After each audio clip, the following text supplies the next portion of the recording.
Ito po yung Viber inquiry namin as of today. Meron po kaming 5 only inquiries.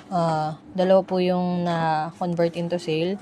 Ito pong si Ma'am Leia Aquino na total po is 4,024. Yung print po is by QRPH na lang online. Then, yung mga plain po na shirts, winokin niya po yung pag-payment.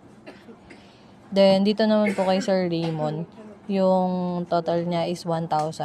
Bali, nag-walk-in na lang din po si Sir para mag-payment at ma-proceed yung order niya.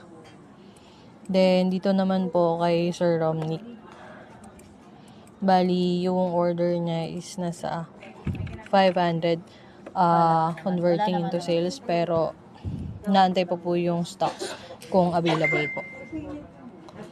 Then, si Ma'am Edna po is, ayun po, for walk-in na customer din po siya.